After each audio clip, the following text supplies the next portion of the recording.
Hello guys, फिर से एक नई वीडियो में आपका स्वागत है। आज हम बात करेंगे डिपोर्टेशन की, शेंगेन वीज़ा के ऊपर कि वैलिड शेंगेन वीज़ा होने के बावजूद भी लोग डिपोर्ट क्यों हो जाते हैं वहाँ पे एयरपोर्ट पे। पहला रीज़न तो एक तो फेक वीज़ा है, दूसरा reason port of entry. Port of entry वो है जैसे कि फॉर एग्जांपल जैसे कि चार कंट्री ले लो, जैसे स्विट्ज़रलैंड ले लो, स्पेन, इटली, जर्मनी, फ्रांस, जो भी है व्हाट्सोएवर। अगर जो कंट्री से आप वीज़ा लगाते हो, फॉर एग्जांपल आपने इटली से वीज़ा लगाया, ठीक है, और आप इटली से वीज़ा लेके आपको जाना है जर्मनी, तो आप जब बोर्डिंग पे जाओगे तो आपको वो बोर्ड करने ही नहीं देगा, जबकि आपके पास वैलिड शेंगेन वीज़ा है। और अकॉर्डिंग टू यूरोपियन रूल्स जो उसके अंदर मेंशन किया गया है, ठीक है, तो उसमें साफ साफ बताया गया है कि आप अपना, अगर आपके पास शेंगेन वीज़ा है तो आप कोई भी पोर्ट पे एंट्री ले सकते हो, बट फिर भी डिनायल क्यों होता है, क्यों डिपोर्ट कर देते हैं। ठीक है, ये मेरे साथ भी हुआ है और अपना बहुत लोगों के साथ में हुआ है।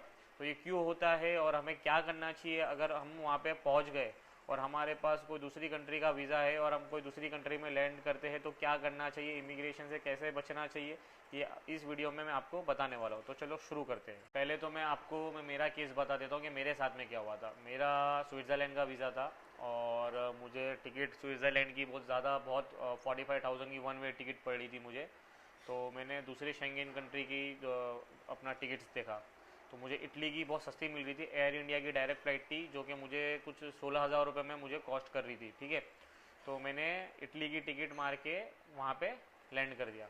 तो एयर इंडिया की फ़्लाइट थी, तो एयर इंडिया की इंडियन फ़्लाइट्स में से एक बात बता देता हूँ कि अगर कोई भी इंडियन फ़्लाइट्स है ना, तो वो आपको बोर्डिंग करने दे देगी उसके ऊपर। जैसे जो वीज़ा है ना, तो आपके पास कोई भी शेंगेन का वीज़ा है ना, तो उसके ऊपर अपना इंडियन एयरलाइंस है ना, कोई भी बोर्डिंग करने दे देगी, कोई भी शेंगेन का, क्योंकि उन लोगों को रूल्स पता नहीं होता है।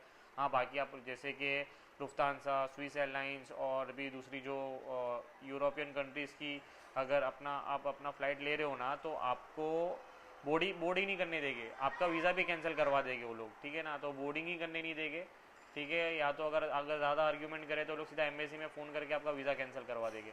तो पहली चीज़ तो ये है, ठीक है। दूसरी चीज़, मेरा ऐसा था, मेरे केस में मैं एयर इंडिया में था, तो मेरा स्विट्ज़रलैंड का वीज़ा था, तो मुझे इतना कोई दिक्कत आई नहीं बोर्डिंग करने के लिए। तो वहाँ पे जैसे ही मैं स्विट्ज़रलैंड पहुँचा तो मुझे ऑफिसर ने पकड़ा, ठीक है। ऑफिसर ने पकड़ा और बोले कि यू कांट लैंड यो, बोले it's the visa is from Switzerland, so you will go to Switzerland only, ठीक है।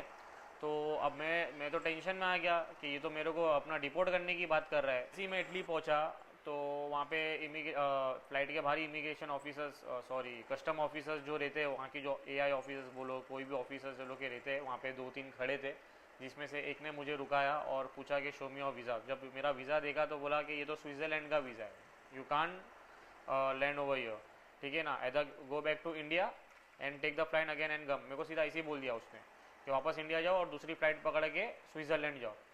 तो मैं तो एकदम टेंशन में आ गया कि अभी मैं करूँ तो क्या करूँ। तो अब मेरे पास एक ये चीज़ थी, मेरे को काम में आ गई, जो मेरी डमी टिकट थी ना, जो मैंने अपना शेंगेन वीज़ा के लिए मैंने डमी टिकट बनाया था, जब मैंने फॉर्म भरा था ना, तो मैं सेमी डेट पे गया था, तो मैंने डमी टिकट दो तरीके के बनाया था, ठीक है। तो जैसे कि Mumbai to Italy, Italy to अपना स्विट्ज़रलैंड, ठीक है। तो मैंने उसको डमी टिकट दिखाया और बोला कि यहाँ से मैं इमिग्रेशन क्लियर करूँगा और क्लियर करने के बाद मेरी फ़्लाइट है स्विट्ज़रलैंड की, यहाँ से मैं स्विट्ज़रलैंड के जाऊँगा, just because of the lower fare I took this port to entry Switzerland, ठीक है ना। तो उसको मैंने बताया कि मेरी यहाँ से कनेक्टिंग है।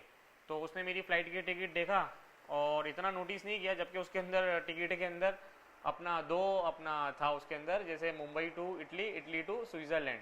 जब जैसे आप टिकट मारते हो ना, तो उसमें दो बार कोड आता है। तो उसने इतना नोटिस नहीं करा, उसको ऐसा लगा कि वो मेरी अपना जो रनिंग टिकट है ना वो है, ठीक है। तो उसके अंदर अपना okay okay okay sorry sorry करके उसने मेरा पासपोर्ट दे दिया, ठीक है। अब पासपोर्ट देने के बाद फिर मैं इमिग्रेशन गया। अब इमिग्रेशन में जैसे क्लियर किया, अपना इमिग्रेशन में गया, तो उसने मेरा पासपोर्ट देखी, उसने भी मेरा वीज़ा देखी, ठीक है। वीज़ा देखी तो बोले you are going to Italy और स्विट्ज़रलैंड। तो मैंने बोला I am going to Switzerland but it's from domestic flight.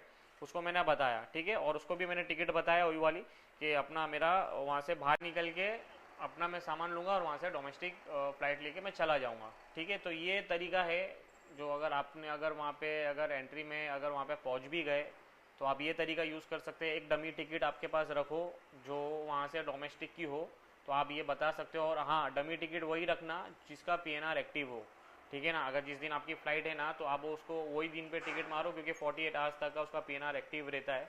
तो उसमें आप शो कर सकते हो कि देखो मेरी ये टिकट है, यहाँ से मेरा अपना कनेक्टिंग फ़्लाइट है, ठीक है। तो उसमें आपको बोर्डिंग भी मिल जाएगी और आपका इमिग्रेशन भी क्लियर हो जाएगा। अब ये चीज़ मैंने, अब दूसरा जो मेरा, अब दूसरी बार मैं बताता हूँ, ये चीज़ मैंने सेकंड टाइम किया। मेरा इटली का वीज़ा था शेंगेन, मैंने इटली से लगाया, मतलब इटली की फ़्लाइट सस्ती मिलती है, तो मतलब अभी इटली का ये बार शेंगेन वीज़ा लगाता हूँ।